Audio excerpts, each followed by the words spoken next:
Cam Rogers with you alongside Tom Downey. Let's get into now the latest NFL rumors, and we will start things off with something we won't attach any Goodell heads to or anything of that sort. The LeSean McCoy situation that is ongoing right now, Tom. We'll talk about the NFLPA versus the NFL in a matter of moments here. But the latest in regards to this whole ordeal.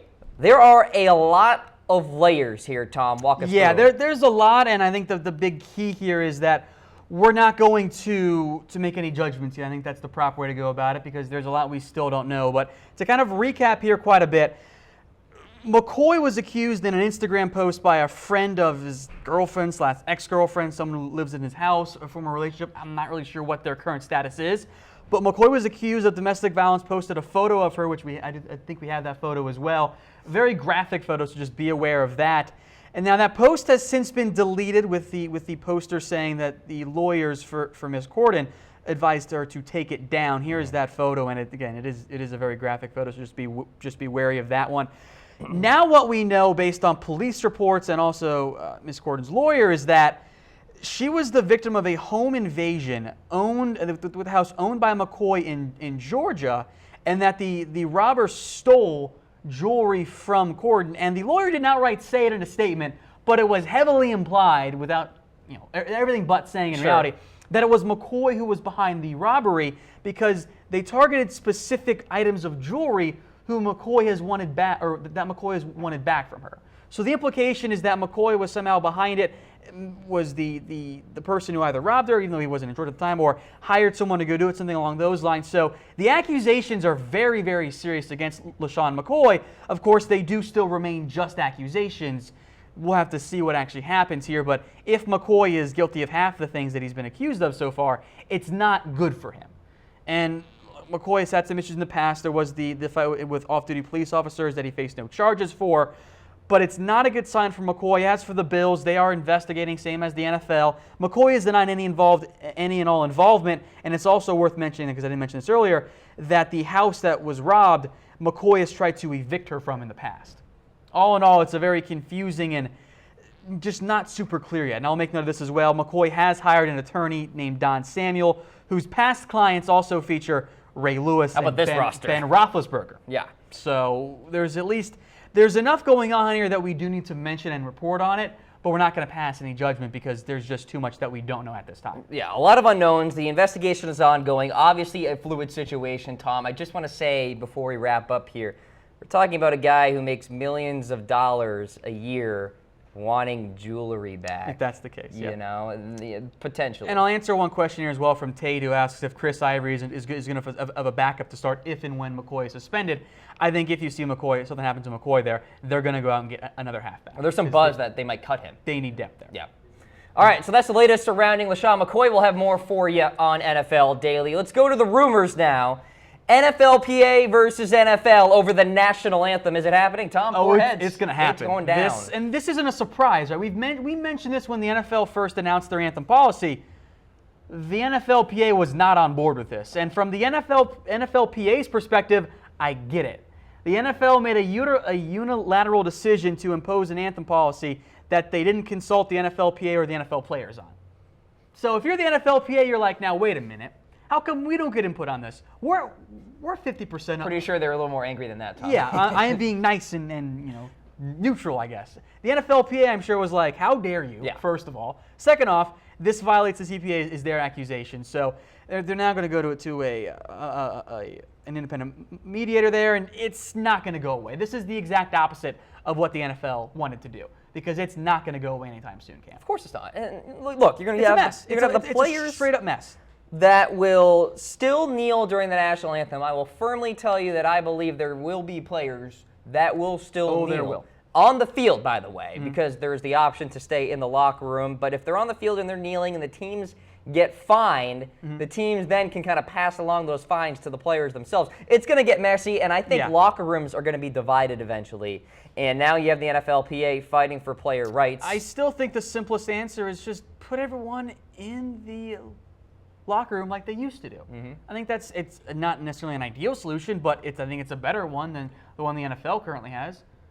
Either way, it's a mess for them, and it's not going away. All right, be sure to let us know what you guys think about this national anthem policy. Oh, by the way, the President of the United States firmly in the middle of all this as well, Tom. Of course. All right, let's get to rumor number 2 on the list. Rob Gronkowski still on the trade block.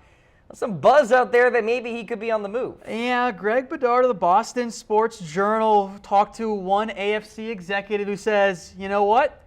I think he's still available. I know you love this, Cam. I know producer Harris does not like it. I'm only going to give it the one head. I don't think Gronk is actually on the trade block, but if a team comes through with a Godfather offer, the Patriots would say yes, right? Because I do think there's some argument, I think you've mentioned this before, maybe the Patriots and Gronk and Belichick aren't getting along all that well. Just maybe. But I don't even think that's a reality anymore. And I agree with the one head on this. I think we've passed that point. We have. I think it would have made a lot more sense, during the draft when the Patriots did shop him before the draft. Instead, I think at this point, I just don't think it's that likely. I don't think there's anyone that's truly off the table, any player in the NFL. It's just ridiculously high asking prices. And I don't think anyone's going to come up and make the asking price offer for the Patriots and Gronk. Well, you've heard me talk about this situation before on my morning show, is that I have gotten away from the whole Patriots dynasty friction collapsing thing. You've come back down to earth there. Because I don't have the supporting evidence anymore really to put my argument into place. At this point, Gronkowski is happy with where he is. He posted on Instagram, I believe, about, hey, I met with Coach Belichick. All is good. I'm coming back to the Patriots and all that. So why would I even say that Rob Gronkowski is on the trade block or will get traded or that there's friction within the Patriots and the like? Yeah. I think all is fine at this juncture. Yeah, we can't not make mention of that, but I would be surprised if a trade did go down. I think it's kind of on the same boat. Yep. Would make for a great show, though. No doubt about it. All right, how about this? Dez Bryant, always a story. Is he going to the 49ers, Tom? Firmly in the rumor category. In fact, I just talked about this on the 49ers report, still live. You and I still disagree here on the level of potentiality of Dez Bryant to the 49ers. You're not quite as sold on it. I'm a little bit more sold. We struck a compromise there. We'll keep it in the 2 heads. The report from Mike Freeman, softest person out there on Twitter, says that the general expectation from guests from those around the league is that Bryant will get his wish because he has said he wants to play for the 49ers and is signed with San Francisco, which I think it makes a lot of sense. I know that San Francisco is high on their young receiving core. They are. I think that once we get to camp and deeper on, they'll be like, we can do with an upgrade. Let's bring in Dez Bryant. That's what I think you're going to see happen. What I could see happening, Tom, as we enter training camp with a lot of young wide receivers, as you said, maybe Dante Pettis, Richie James, Kendrick Bourne, these guys aren't carrying that momentum that they had at mandatory minicamp and OTAs and aren't actually performing as well at training camp. Then John Lynch sits back and says, well, maybe we sign this guy. And I think that Dez would be a great fit for what the 49ers have. I'm a big fan of Pierre Garçon. I know that you are as well. There's some young talent on that 49ers roster at receiver and tight end too, but they don't really have a true red zone option. Now, maybe George Kittle can be that guy. We're hoping. The offense doesn't typically use tight ends all that much. I think Dez would be a perfect fit in San Francisco. It's the NFC. There's still some Cowboys stuff going on there, which I know he's kind of upset with them still, but I think it'd be a great fit.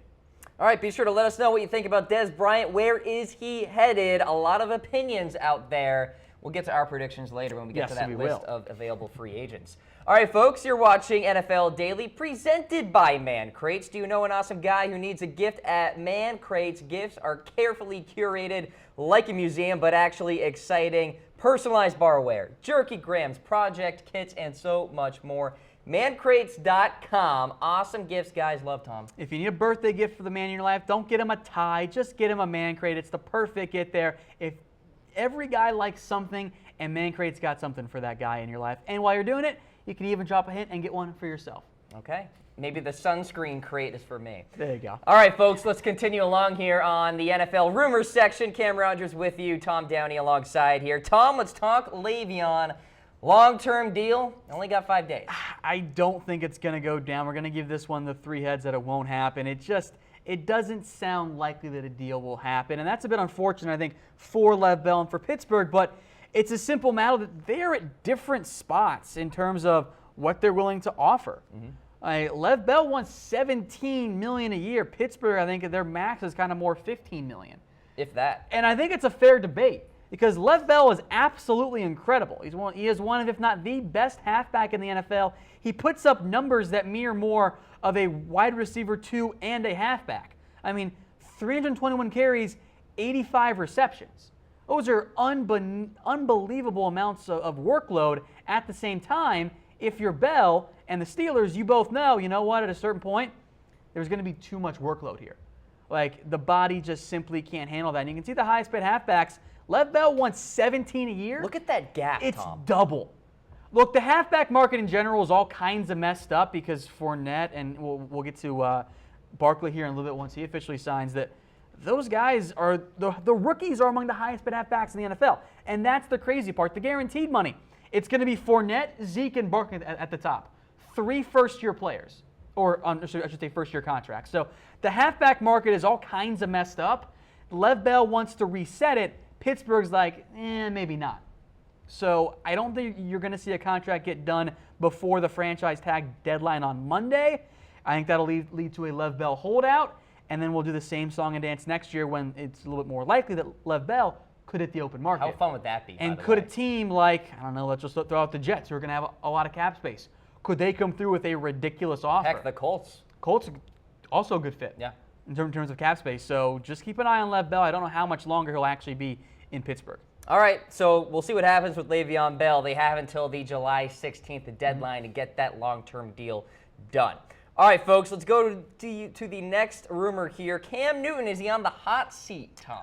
This was Where a is this confusing happening? one to me. I honestly almost gave it the fake news. I went ahead and gave it the one head because I kind of get where ESPN was coming from this. But David Newton, their Panthers reporter, said it's a big year for Newton with the new offense and the new system and the new coordinator, and says, quote, if he doesn't show improvement after consecutive down years, there will be a lot of questions about his future. What is going on with Cam Newton, and why is the media all over Why it? are we suddenly super anti-Cam Newton?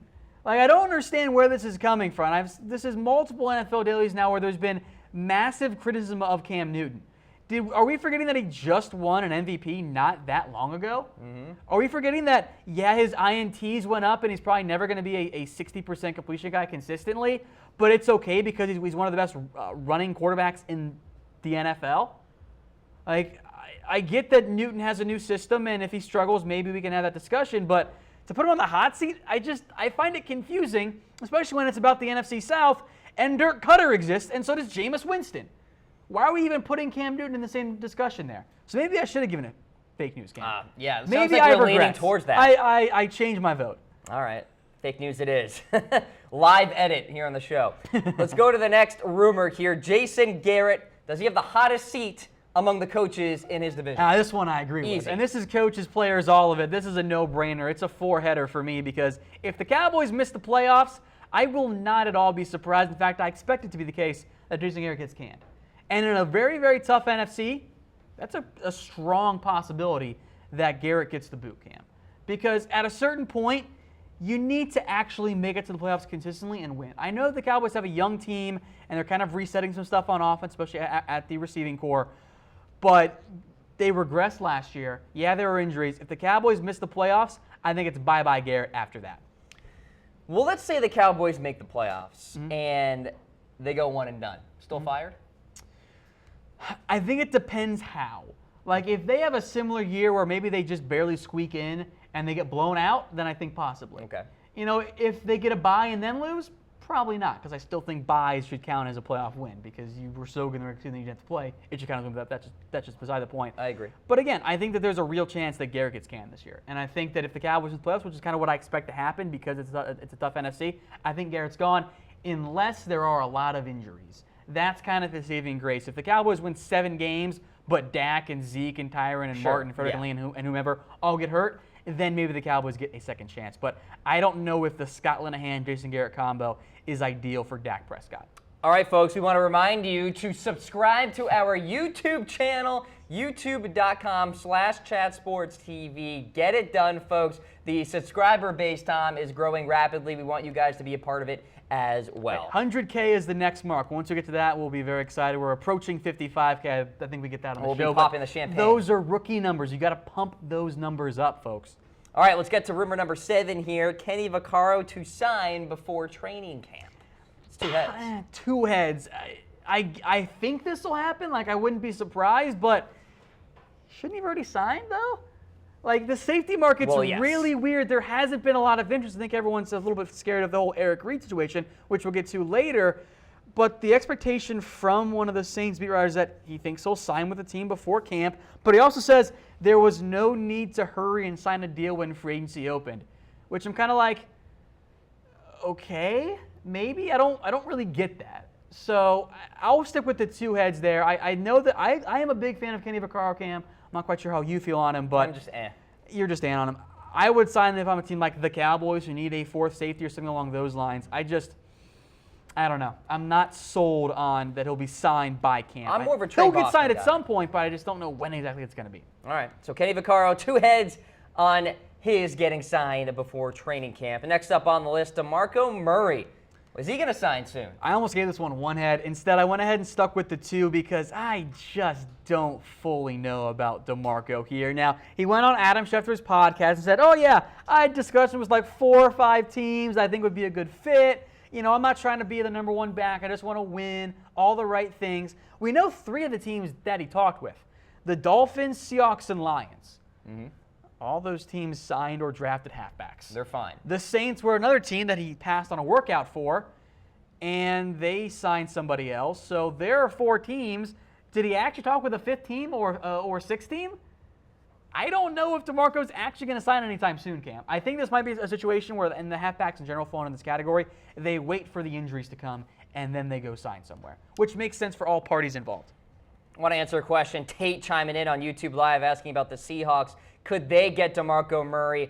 I'm going to go with no for now. I think Seattle likes what they have here with Penny, with Chris Carson. Mike Davis could be part of the equation too, Tom. I don't see it happening. Maybe CJ Prosas, and I agree with you. And I think had the Seahawks not drafted Rashad Penny, or had they taken someone later in the draft, I think Murray would have ended up in Seattle. But instead they took Penny, and now Murray's kind of left hanging in the wind there.